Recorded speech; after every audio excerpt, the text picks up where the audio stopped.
लिख लिया सभी ने? अब हेडिंग बनाइए प्रधानमंत्री की शक्तियां।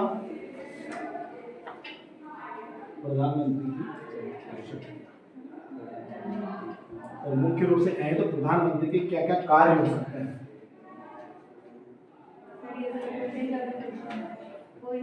क्वेश्चन बना लो चाहो। प्रधानमंत्री की शक्तियां और विविध रूपों में भूमिका। प्रधानमंत्री की भूमिका क्या क्या है?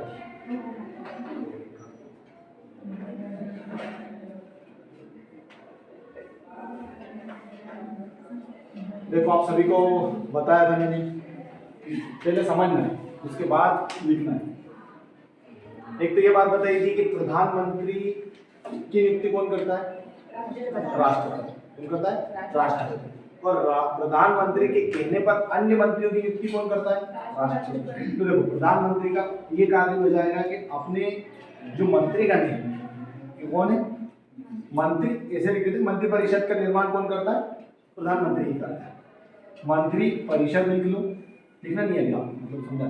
और मंत्रिमंडल, इनमें किसको शामिल करना है ये किसके हाथ में रहता है? प्रधानमंत्री। ठीक है।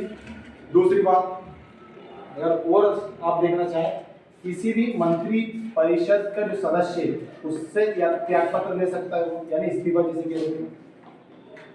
और मंत्रिमंडल कैसे भी ले सकता है? मंत्री परिषद से ले सकता है। ऐसी स्थिति कब हुई? इंदिरा गांधी जब प्रधानमंत्री, अभी बताया था मैंने 1966 की स्थिति, उस समय मोरारजी देसाई बने थे उप प्रधानमंत्री और वित्त मंत्री। लेकिन इंदिरा गांधी ने बिना प्रधानमंत्री से पूछे 1969 में बैंकों का राष्ट्रीयकरण कर दिया, अध्यादेश जारी करवा दिया। 14 बैंकों का राष्ट्रीयकरण कब हुआ था? 1969। लेकिन वो कोर्ट ने उसे गैर संवैधानिक बताकर खारिज कर दिया। परंतु फिर इंदिरा गांधी जब 1971 में फुल मेजोरिटी एंड पूर्ण बहुमत से आई, तब उस स्थिति में उन्होंने फिर संविधान संशोधन कर। बहुत बड़ी रोचक कहानी है, रोचक घटनाएं होगी। तो उस स्थिति में प्रधानमंत्री जो के पास ये पावर रहती है कि किसी भी मंत्री से त्यागपत्र या इस्तीफा ले सकते। उस समय उनसे वित्त मंत्रालय का इस्तीफा ले लिया। ठीक है। तो ये किस पर निर्भर करता है? प्रधानमंत्री। साथ ही प्रधानमंत्री का अगर वो कार्य लिखें, प्रधानमंत्री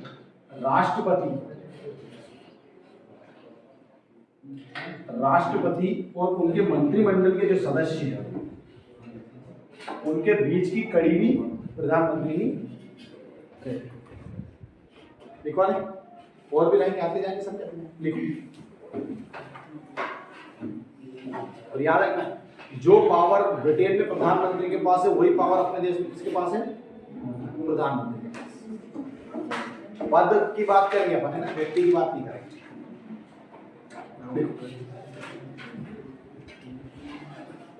प्रधानमंत्री का प्रथम और सबसे महत्वपूर्ण कार्य, प्रधानमंत्री का प्रथम, नहीं लिखो तो मत आया करो, कोई जरूरी भी नहीं है कॉलेज जाना का डेर पाट रहा है वैसे। प्रधानमंत्री का प्रथम और सबसे महत्वपूर्ण कार्य मंत्री परिषद का निर्माण करना है।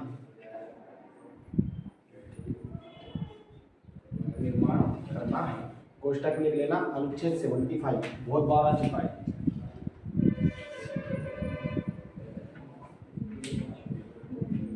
अनुच्छेद 75 यानी 70।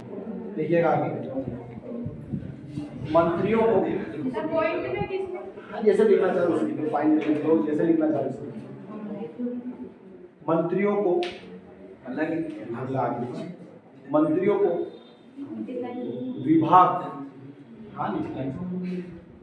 को विभाग प्रदान करने का मुख्य कार्य भी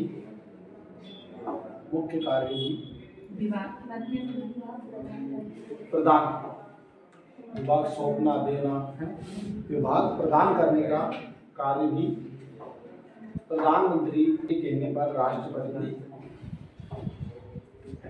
राष्ट्रपति शपथ दिलाता है, इसलिए यानी घोषित करता है, इसलिए मैं काम कर, राष्ट्रपति घोषित करता है।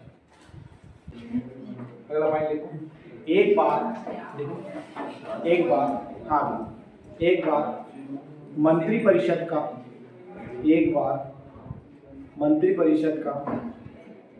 गठन हो जाने के बाद प्रधानमंत्री अन्य मंत्रियों के विभागों को परावर्तित कर सकता है।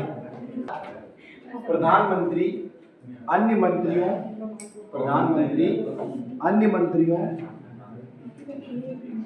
के विभागों को परावर्तित कर सकता है ना। जैसे मान लो उदाहरण के तौर पर अगर हम देखें कि पहले वित्त मंत्री कौन थे, अरुण जेटली थे, उनकी मृत्यु हो गई है ना। उसके बाद और किसको बनाया, और वर्तमान में कौन है, निर्मला सीतारमण। विदेश मंत्री पहले सुषमा स्वराज थी, उनकी मृत्यु हो गई, इनको बना दिया गया। कौन है वर्तमान में विदेश मंत्री, एस जयशंकर है ना। इसी प्रकार इस प्रकार मंत्रिपरिषद और मंत्रिमंडल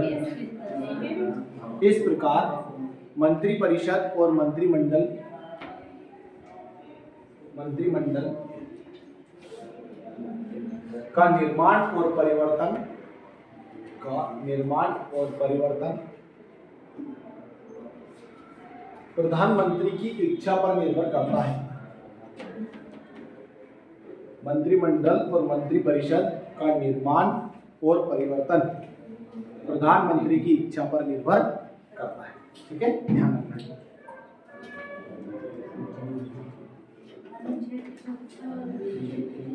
अगला लिखिए, प्रधानमंत्री न केवल, अगला पॉइंट है, प्रधानमंत्री न केवल मंत्रिपरिषद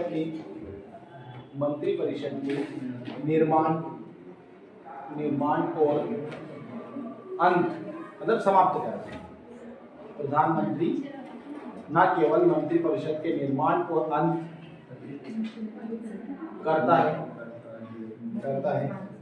वर्ण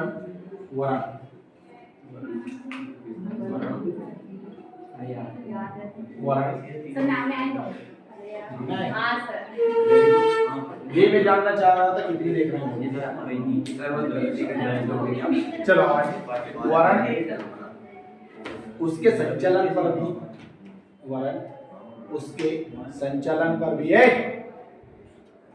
संचालन पर भी केंद्रीय स्थिति रखता है।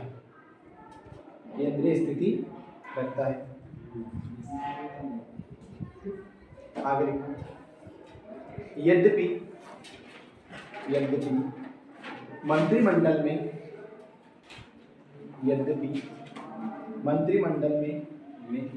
विभिन्न बातों का निर्णय, ये बहुत इंपॉर्टेंट लाइन है, ध्यान रखना। मंत्रिमंडल में विभिन्न बातों का निर्णय मतदान के आधार पर होता है। लेकिन प्रधानमंत्री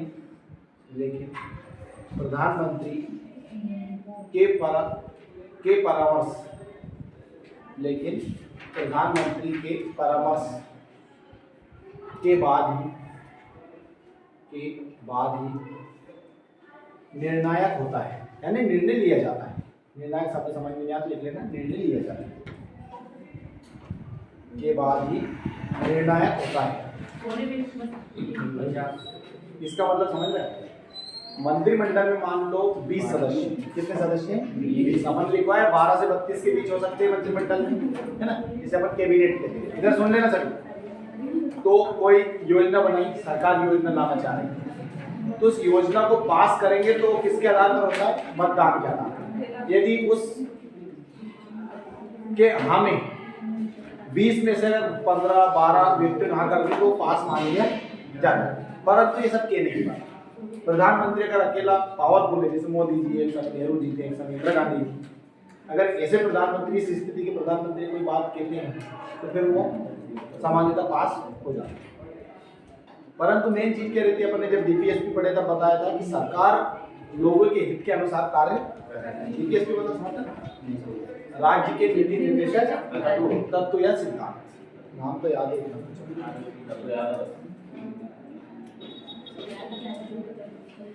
अगला देखिए, प्रधानमंत्री मंत्रिमंडल और प्रधानमंत्री मंत्रिमंडल और मंत्रिपरिषद की बैठक यानी मीटिंग, बैठकों की अध्यक्षता करता है,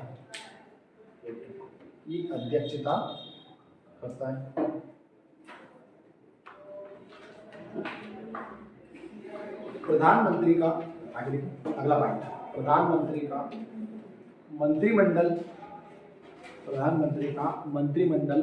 पर पूर्ण नियंत्रण होता है।